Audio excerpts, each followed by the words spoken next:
the recording, and here it is. And alrighty, so welcome everybody to Creativity Conversations, episode 9. I am with the talented, wonderful, brilliant Stef Cybichowski, and I know you're blushing already.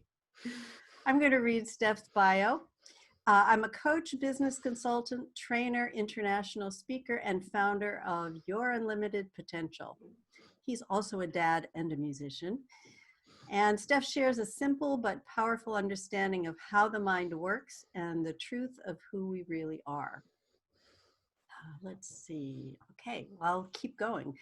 This basic understanding behind human psychological functioning allows people a glimpse of their innate, limitless capacity for creativity, that's our word, productivity, fulfilling relationships, and well-being, often leading to an exponential transformation of the quality of life on a business and personal level. So welcome, Stef. Always a delight to chat with you. Yeah, I am so pleased that you've given me this opportunity to have a little exploration with you and the people that are going to be on the call. It's always sacred, you know. I love it. I love it. And I'm hoping at some point the conversation, and maybe we'll even start with it, who knows, will include, besides creativity, the mind, possibilities, what it means to be in the unknown, all of the above. So for those of you who haven't been on this call before, my main reason for even creating it was because I got tired of people saying they weren't creative. And I have taken on the mission to disabuse all of us of that notion. So I wanted to actually start out reading a little bit of another quote by Mavis Karn, who wrote something called The Secret. And just a paragraph or so, which is the following. The secret is that you are already a completely whole, perfect person. You are not damaged goods. You are not incomplete. You are not flawed. You are not unfinished. You do not need remodeling, fixing, polishing, or major rehabilitation. You already have within you everything you need to live a wonderful life. You have common sense, wisdom, genius, creativity, humor, self-esteem. You are pure potential. You are missing nothing. Thank you, Mavis.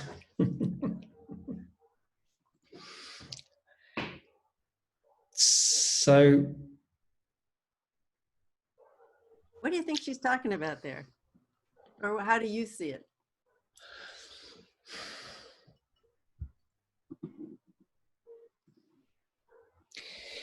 Well, I think what the essence of Mavis's message there is that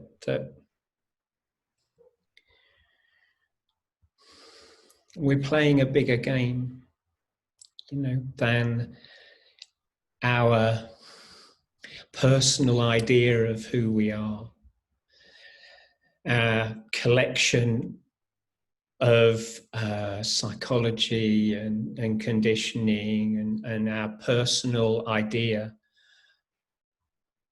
of who we are in this world. There is a deeper dimension that so many people aren't aware of, that is before thought, you know, before our ego, before our idea of ourselves. And what happens is, the way it looks to me very simply, is that we're born free, we're born with a free mind, and then over time we have this snowball effect of collecting ideas and images and of who we think we are based on what we're told, based on society's cultural conditioning, families' cultural conditioning, and we have this little idea of ourselves that is so tiny.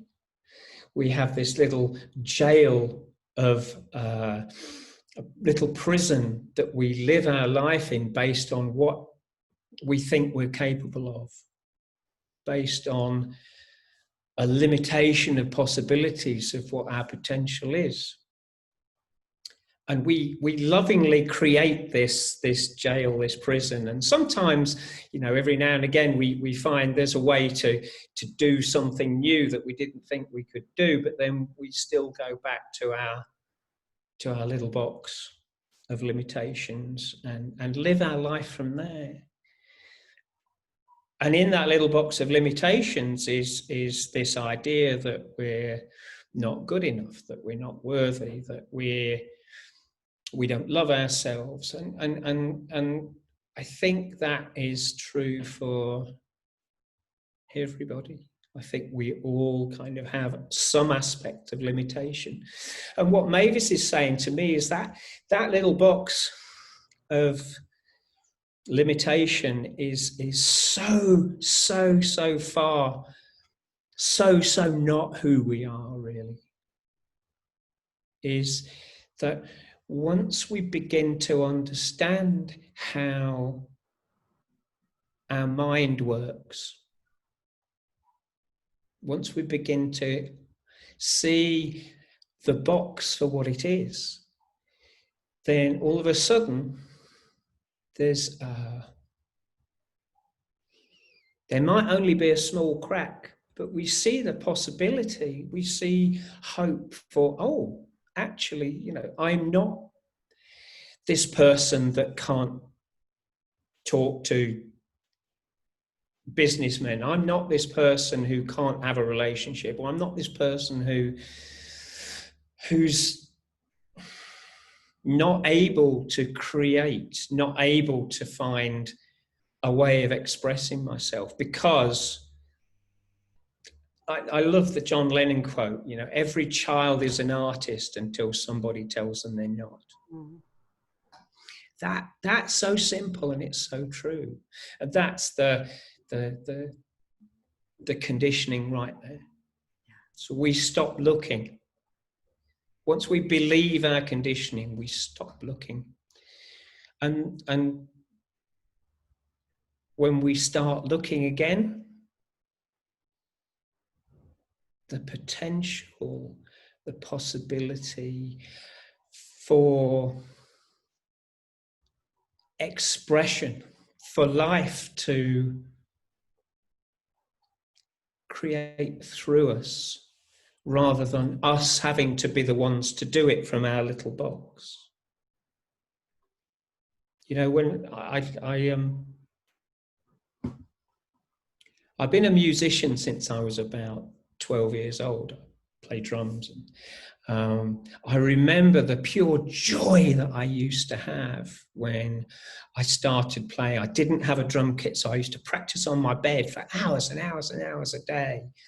And then I eventually got a drum kit, and I loved that. And then as time went on, it became everywhere else in my life was, I wasn't good enough. But when I came to play the drums, that was the one comfort zone that I had where I didn't have to think about it. I just allowed myself to play.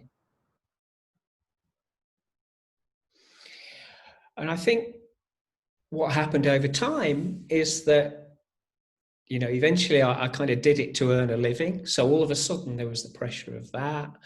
And, there was the pressure of, I have to be so good. I need to make sure that every performance is perfect. And I began, that conditioning then began to impinge on that freedom of mind that I had when I was a kid. So it was interesting. And I love what you're saying about teaching people how we are all creative. Because what I saw when I came across this understanding that we talk about is that me, the 12-year-old freedom of just expressing myself without any limits, without any insecurity,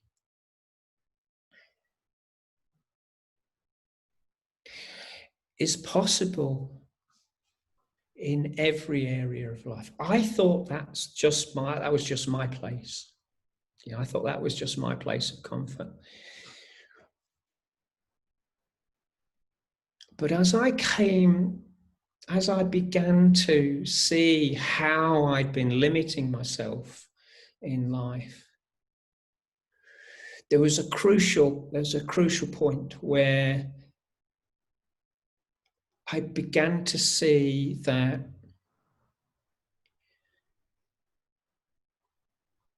thought is the creative principle.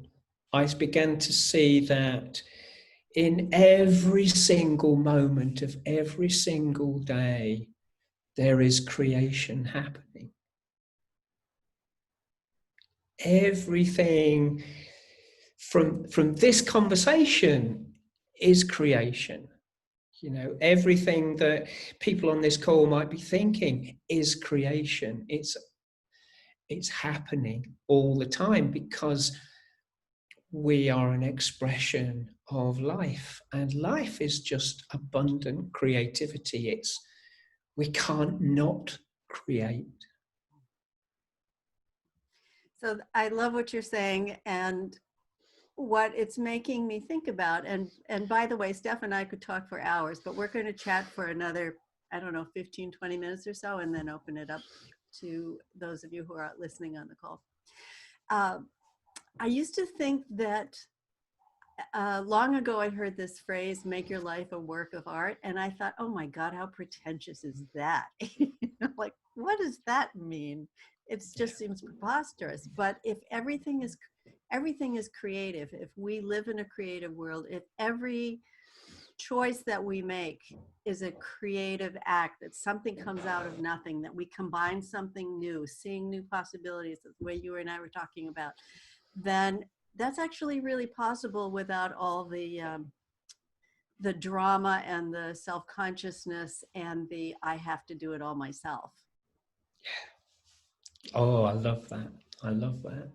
So that was the one thing that I saw that helped me so much. So when everything that I did, when in my adult life, when I had to write a letter or an email, or I had to create a project or create a business, and everything seemed like it was on me. And that's kind of, of course it is. Well, because it was on me, I felt the weight of responsibility. I felt the weight of it meaning something about success or failure. I saw it being an indictment on me as a person,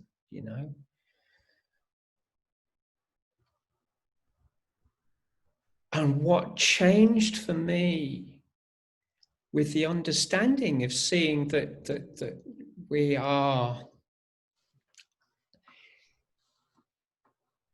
the energy of life running through us. We are the creative expression of the universe. Then it became clear to me that life just wanted to create through me. It was with my collaboration, but there's such freedom in so this is how it looked to me, was that before I had, it was, I would strangle my creativity, I'd strangle my ideas because I couldn't get started because I was so afraid of what would end up being created and it wouldn't be good enough. When I saw how much I was capable of strangling that expression, and that it's actually life that is whispering to me, that's giving me that inspiration to start something, that good feeling that comes with engaging with something, and ideas start coming. Once I saw it was life that was whispering to me, then instead of it being all down to me,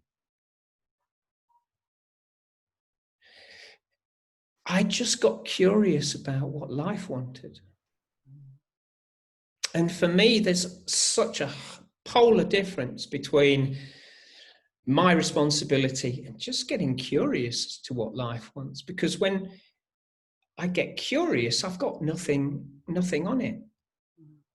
You know, when I get curious, all I have to do is kind of take the first step. I don't have to know how it's going to turn out. I don't have to have it turn out a certain standard. I don't have to be responsible for what happens once it gets created through me. Let me ask you a question about that, if you don't mind. No, sure. So let's say you're in a business context and you have a project due, something that you has to be created.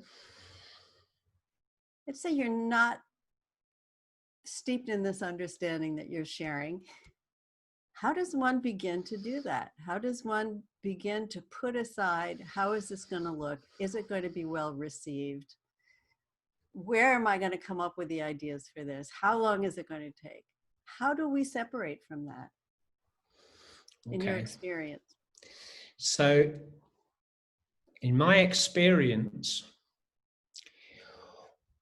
whatever we create, if we're creating it from our intellect, if we're creating it from, I have to get this out there, it has to look a certain way, it has to be acceptable to the people that are looking at it, it comes with a certain flavor. You know, it comes with a kind of an insecurity. It comes with, whatever comes from that place comes with a kind of scarcity. It comes with a feeling. So what I found is that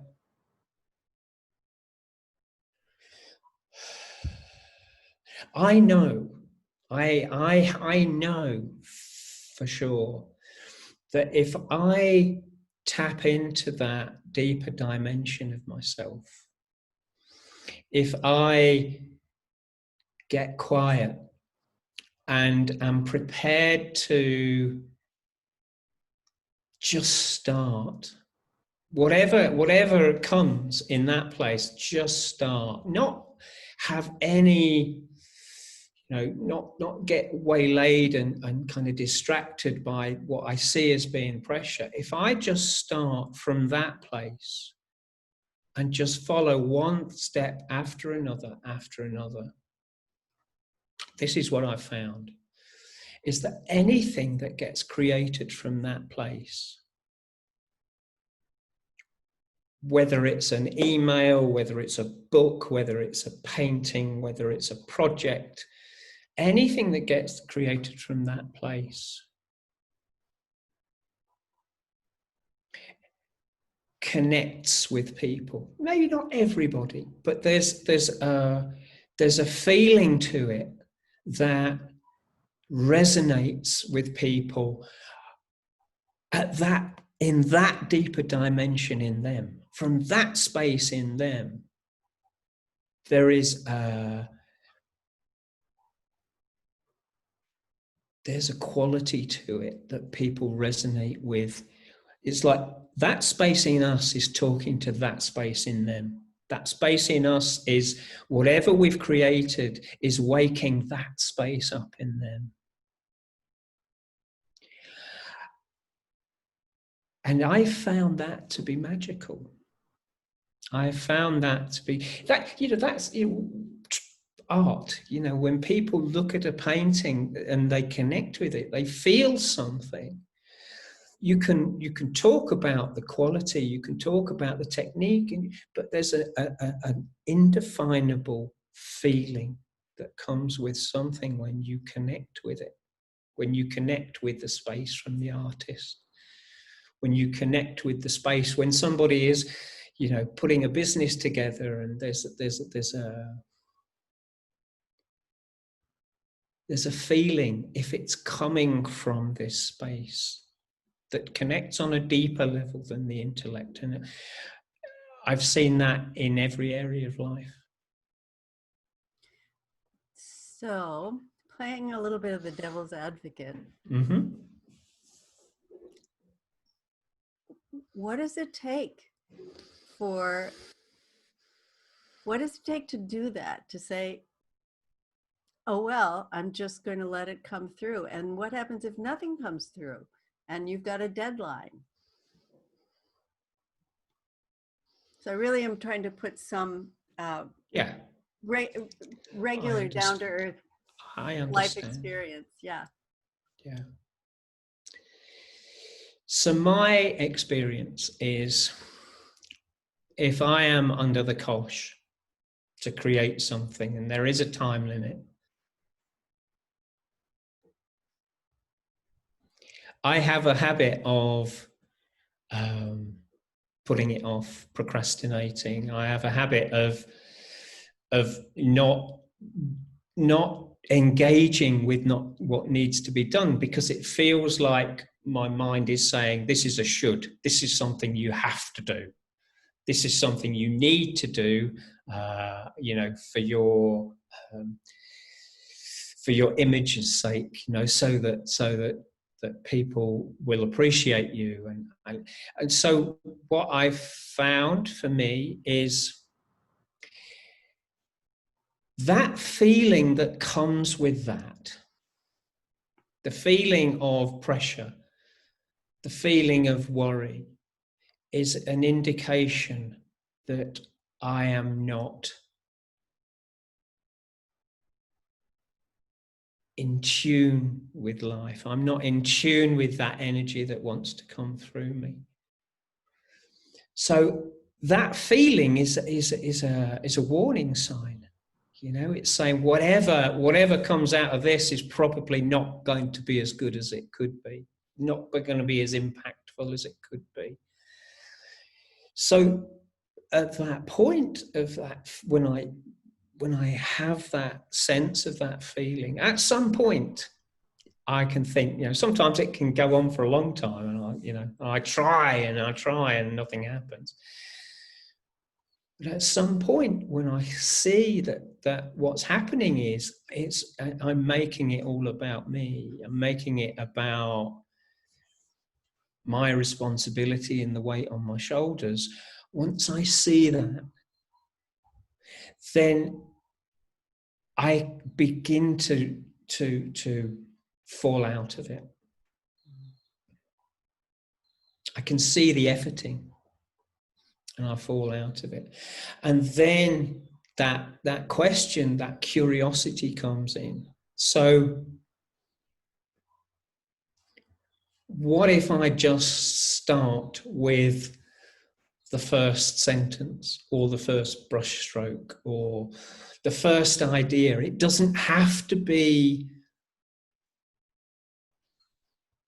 relevant. It doesn't have to have, it doesn't have to have a beginning, middle, and an end. What if I just start with the first sentence? And what happens from that place is I take all the pressure off me, and I begin to get really interested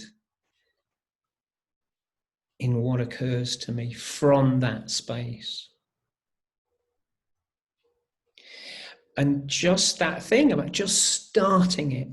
I don't have to finish it. I don't have to, all I have to do is start it and just see what comes out. And then that feels like, I talk about breadcrumbs. It's like you go to the first breadcrumb without having any idea of what's going to happen after it, and without any attachment to it. Just get really curious. And then the first breadcrumb then suggests what the next breadcrumb's going to be. And that's how it feels to me, is it's an understanding of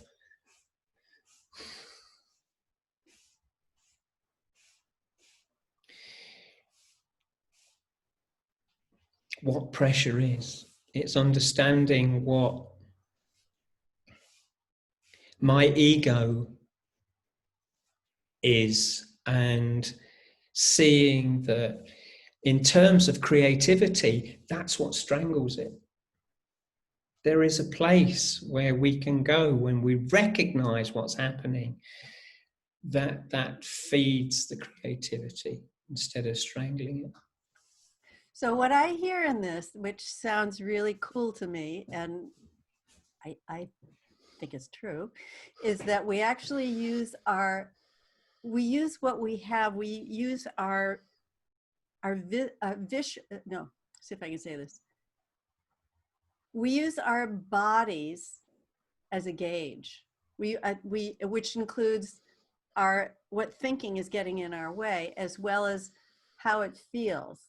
And not only the feeling of it, but the visceral, that was the word I was going for, the visceral sensation that if I'm all in a tizzy about what appears to be coming out in this moment, that's a red flag. That I know in my own experience, when I'm thinking, oh, I've got to get this done by 5 o'clock, or it's got to look this way, or I don't like the way it looks or feels or sounds right now, I take that thought as permanent. Yeah. And then I really have to stop. Otherwise, yeah. But that's really cool. That's really cool. I think that what I found is that when I'm in a tizzy, and it happens a lot, I have to say, when I'm in a tizzy, I don't tend to want to look at my thinking, because that kind of just sends me even more down the rabbit hole. I shouldn't be thinking that. I should be, doing this and that. I should be doing. I know this stuff. I should.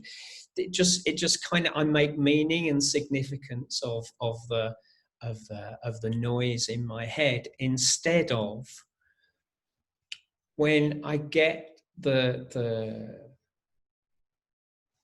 feeling, I don't have to look at my thinking. I can I can recognize this horrible clenching in my stomach, and I recognize that without having to analyze it.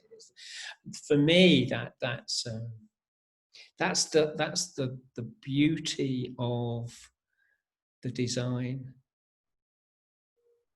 because the feelings are just an indication of whether we're using our thinking productively or not. Whether we're misusing the gift of thought or not. I was having a conversation with someone the other day about drama and how we all get caught up in our own dramas, as well as what's going on in the world. But it's as though drama is a drug. And when we're high from that, it definitely is an interesting experience disengaging from it, because so much of our lives are run around drama, whether we see it on television or in the media, what's going on in the world. And it's so, for myself, so takes me out of where I really want to be, which is in that flow of, I'm not in the way of something that wants to come through me. Yeah, it's like an addiction, isn't it? It's like an addiction. And that's where the misunderstanding is, isn't it? Because the drama is created with the significance we give to the feeling. We think that it's something to do with what's happening outside of us. We think it's important. and meaningful, and we have to respond to it, we have to take action, and that is just not true. Yeah. That feeling is always, always, always being created via thought, the principle of thought believed in the moment. Quite a magic trick. Yeah. I'm going to open up the conversation to whoever would like to speak. And although I didn't make one for you, if you go down to raise your blue digital hand, we'll get you on. Otherwise, we can just keep chatting. All shy. Yes, well, it's early yet.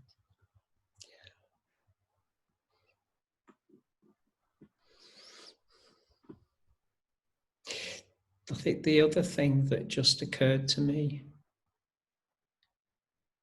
was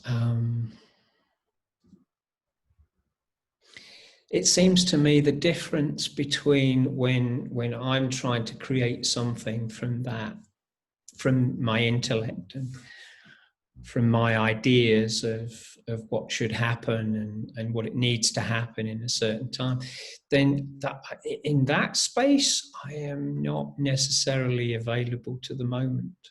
Mm. And it seems to me when we recognize that that's happening, we kind of fall back into the moment and what that moment needs. And I think that is the most resourceful, creative space.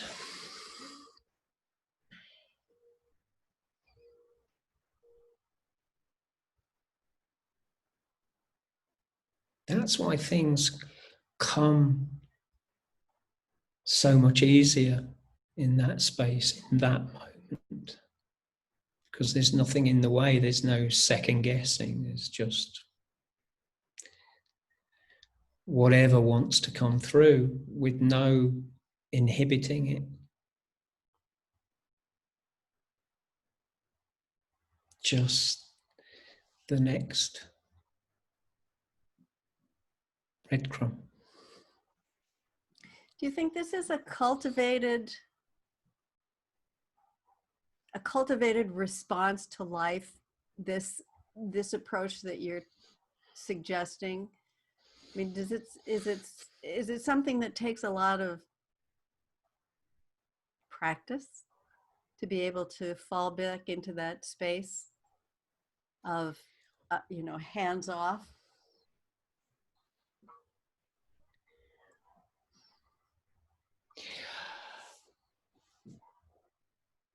I don't know, but I think that how it looks to me is that space is the natural space. Mm.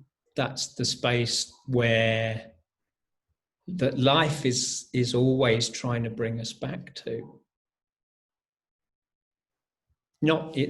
We talk about normal versus natural, and normal, our lives tends to be overthinking a lot, tends to be about trying to react to stuff from the outside all the time. So we're constantly trying to figure stuff out, constantly trying to work out what happened and what's going to happen in the future, and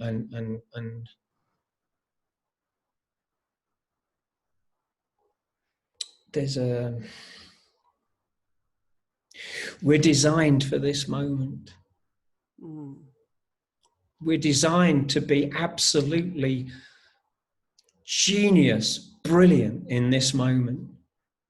We're not designed to live in the future or analyze the past.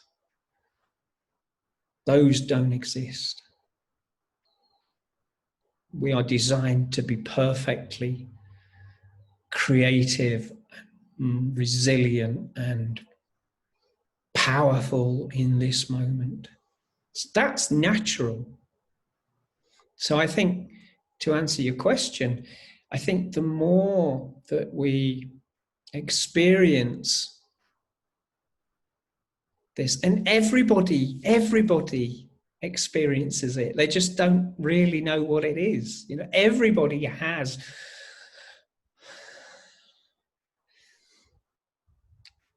perfect moments of being. Everybody understands what it's like to be at some point quiet and still and reflective and open to what comes to us. I think it's and believe me, I don't spend my life there. You know, I just kind of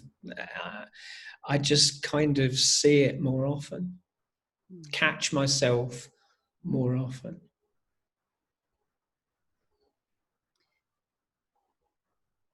What about accountants and lawyers and engineers? Is this actually true for them too? It sounds like that was a setup, because I work with a guy who is an ex-financial advisor, an accountant, and his whole he shares the principles, and his whole tribe, his whole community are all people from that field. And we did a retreat towards the end of last year, I think it was.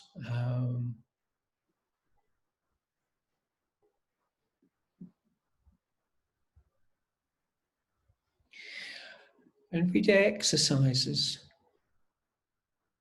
We did exercises where they could see how they had been conditioned to approach their clients in a certain way. They'd been conditioned to respond to what the clients wanted in a certain way. And it was all heavily intellectual. And you know what? Pretty much, I don't know, probably 80% of them really didn't enjoy their work. And there was something about, this is the truth, on the last day, something about the conversation that really went deep with a lot of them. One guy in particular said, my work will never be the same again. He said, I'm sitting here. He was in tears. He was a huge guy, in tears. And he said, I just love everybody here. I love being of service to my clients. I just didn't realize that this place existed and it was possible to connect to people from this space. That's beautiful. Yeah, he was about 6'4". he was huge, and he just dissolved. He found that place in that moment, and everybody in the room knew exactly what he was talking about. Golly, that is gorgeous. We've got a couple questions here. Let's go to Janet. Hi, Janet. Hi, Nina. Hi, Stef. Hey, Janet, how are you? I'm really good, thank you. It's good to see you. I know. It's so funny that you mentioned accountants then. So I'm obviously actually an accountant by training. And if for the last 4 years, one of the jobs that I've done is to write exams. And they're ridiculously technical. I mean, really crazy techie. But they're also kind of set in a real life scenario. And I started doing it before I'd come across this understanding, and somehow managed to do it, even though I don't write, even though, it's just not a natural thing for me to do. And yeah, even without knowing the principles, because they're always working anyway, I'd have those moments of going for walks and going, that would be a good thing to do. So there's this like really amazing blend of, yes, I'm got massive intellectual technical knowledge, but the ideas come from somewhere else. And now I can make sense of it. Yeah. And making sense of it and understanding it almost makes it easier. What you were saying about practice. So there are elements that I practice, and sometimes I know to go and read techie books to get ideas. So I'm still doing something, but it's just coming through me. So yeah, it's really fascinating because I think I'm not creative. So what do you do to fall into that space? What do you fall? How do you recognize it? Yeah, I suppose I recognize when I'm not there with that particular thing. Yeah, so it would almost be like a writer's block. I know I've got to get another 20 marks done. I've got to come up with an answer that's 20 marks. You know, there's a set structure and a set syllabus. Yeah. And I'm like, I can't do it. And I kind of used to do it before, but now it's become more obvious. That's not going to help you. And so there is, in that sense, there is that awakening, and a bit like Nina was saying, do you need to practice it? Yeah. And then naturally, I will just do something different and then come back to it. And it might be a walk. It's not. Often it's a walk for me. It would be a good thing. But yeah.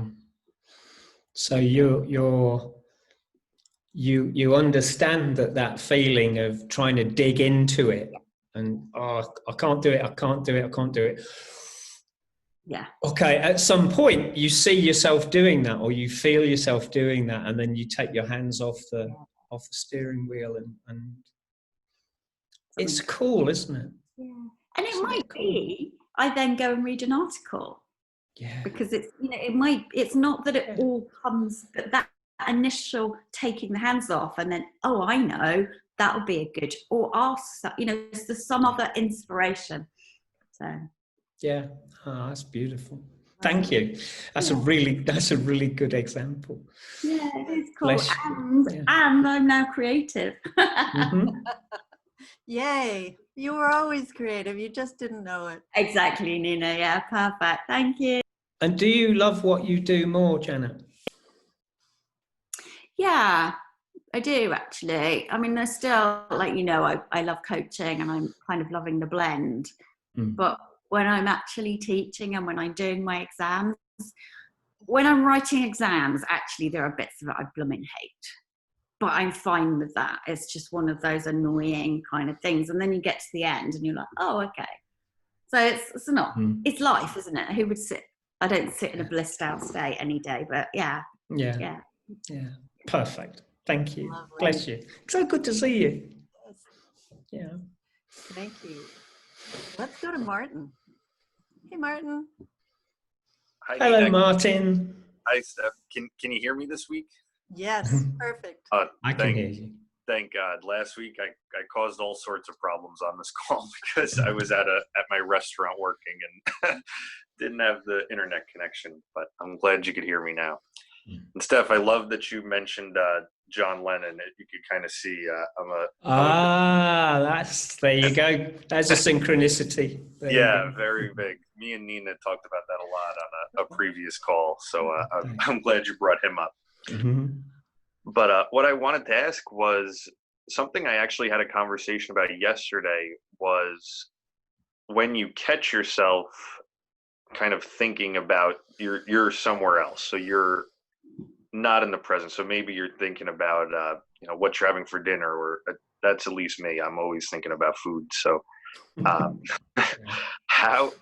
and when you catch yourself, what I heard yesterday was that you don't have to do anything from there. and that you're like just being aware of that is kind of enough. Because my impression was, oh wow, I'm thinking about what I'm gonna have for dinner. Let me get back. How do I get back to the present? And now all these questions start coming up, and I was thinking there was so much work to do. And since yesterday, I found out that once you catch yourself, you're back, kind of. And I just wanted to hear your thoughts on that. Yeah, it's a really good question, actually. You know, if you've been around this community for a while, there's one thing that you hear quite a lot that's really annoying. Is when people say, "There's nothing to do." It's so annoying. But what I think,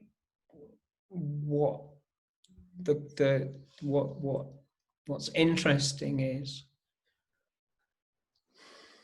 the way that Sid Banks would talk about it is that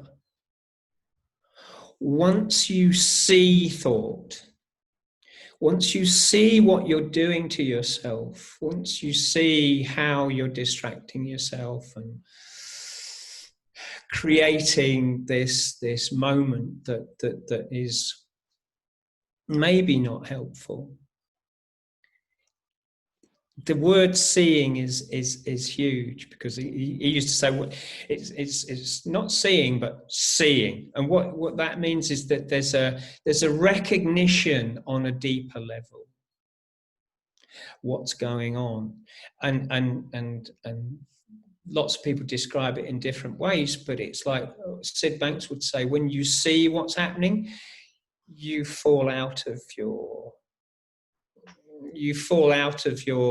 kind of intellectual mind. You fall out of the future thinking. You fall out of the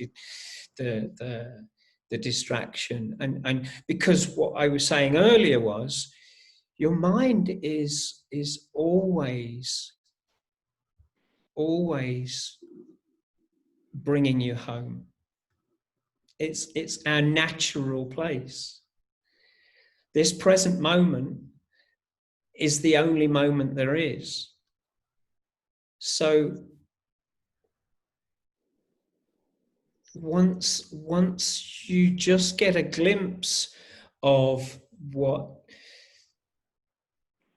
your mind is doing, it has this built-in mechanism where it does quiet down. And that's why they say that this is an understanding, because once you understand that's how it works, you don't have to play with it. You know, you don't have, like I was saying earlier, for me, sometimes I can see what I'm thinking, and then I kind of add more thinking to it, you know, think, well, I should know better than that. What does that mean about me? You know, and that just takes me further away from home. When I can just see it and then leave it, oh yeah, that's what I'm doing. Then we naturally come back into balance. So that's what the not doing anything about it is, because if you see it and then you think you have to do something about it, then you're adding more thinking to it. Does that make sense? Yeah, and I that was exactly what I was doing, is starting to think about it and be like, oh, now I have to go do something about this, and then now I just kind of snowballed, and now it's just out of control even. You're kind of on some, we're on some kind of psychic connection here, because just as you were talking, I was thinking of a snow globe. You know the snow globe? So when we shake it up with our thinking, there you go. When we shake it up with our thinking, and then we start thinking about our thinking, we shake it up even more. So the idea is to just kind of, oh, that's what it is, leave it alone. When you leave it alone, it just settles. Yeah. Great question. Lovely. Thank you so much. No, bless you, Martin. Bless you. There's a quote that I love, and I don't know how long ago I heard it, but it goes something along the lines of, that which you are seeking is also seeking you. And it seems to me that quote is something to do with a part of the design of how we're made. Because when we do see, when we do notice, it's because something in us is, tapping us on our shoulder. And it's a response. It's a response to stepping away from our overthinking or over intellectualizing and giving us that reminder of just being, that we already have everything that we need. It's just a matter of just settling down for a minute and noticing that it's there. So that, in a way, is my replacement word for practice. It's just noticing, just seeing it. Well, I love that. I probably bore a lot of people, but to me, I love the word noticing, because noticing feels like an everyday practical thing. But noticing in this context is like all of a sudden you see yourself thinking and you get a perspective on it. You're not lost in it. You're not in it. You get a perspective on it. So noticing, though it sounds really, sort of natural and normal and regular and everyday, it's actually a shift in consciousness. What you saw, Martin, when you saw yourself thinking, was a shift in consciousness. Right. And that's really cool. And going forward, we have a shift in consciousness. Once we see something, we can't unsee it. Our consciousness has kind of just expanded just a little bit. And it opens up. Yeah, it kind of allows for so much more.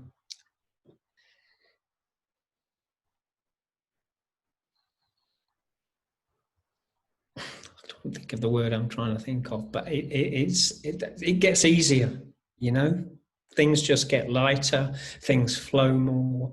That's kind of it has been for me, is my experience with the principles is just I take everything so much more lightly.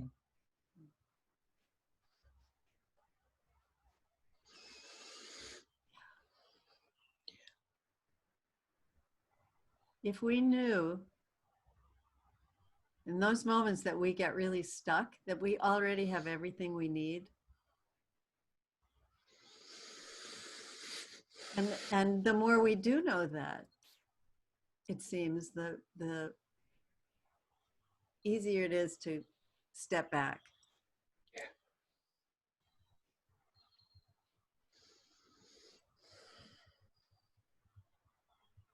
And the other thing that strikes me is that when I'm in the middle of a tizzy, and I realize I'm in the middle of a tizzy, I don't always know that once I notice and I'm stepping away, is the next thing I do is perfect.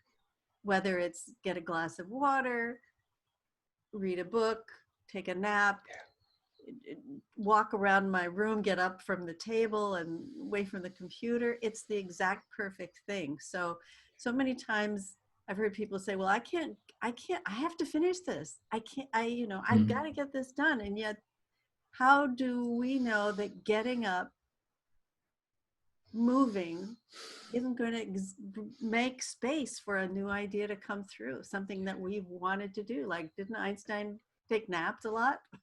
Yeah, I love that, and that what that suggests to me is that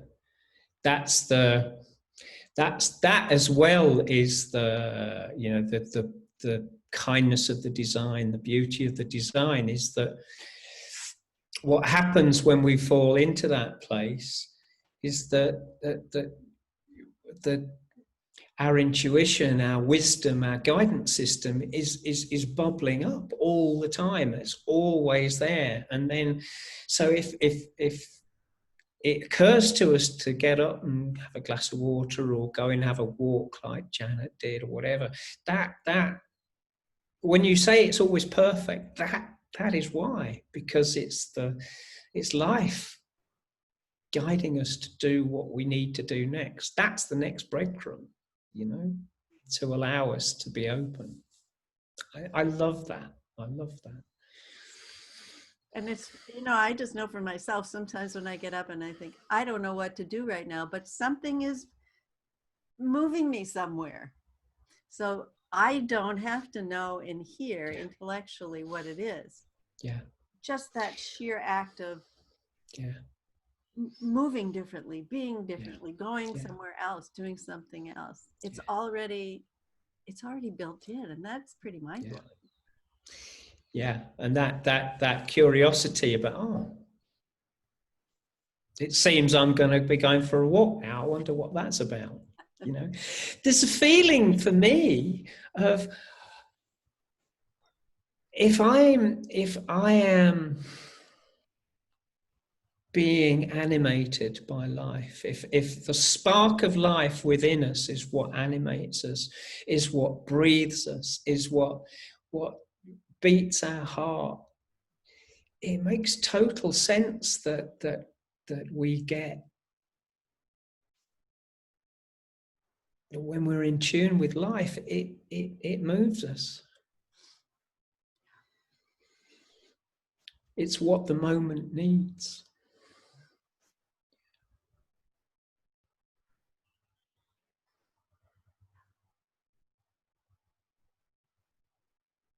Even when we don't think it is, it is.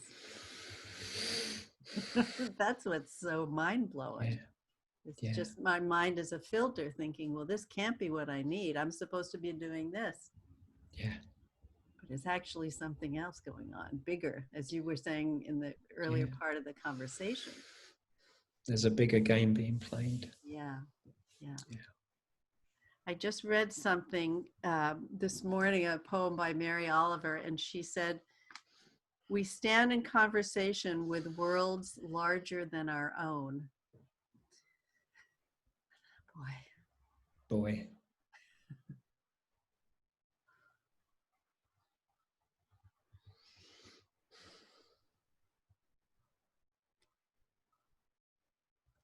We are getting close to the top of the hour, so last call for questions, comments, observations, hugs,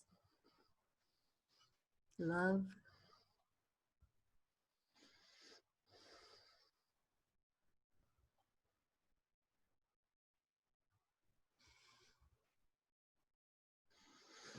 So I was just thinking about that aspect of, when we create from that place, it wakes up that place in other people. There's something that Elizabeth Gilbert said as part of a TED talk that was interesting to me, is that she was saying in parts of Spain where they have flamenco dancing and bullfighting, the crowd, when something good happens, will say "Ole, ole." And she was saying that the origins of that go back to the Middle Ages, and "Ole" is actually a kind of mispronunciation of Allah, and that moment when whatever is being created, there is a recognition in the audience of God in that creation, in that performance. That is why there's a spontaneous outpouring of recognition of that. And that seems really powerful to me, is recognizing God in whatever we're creating. It has an effect that goes far beyond just communication. It reminds us who we are.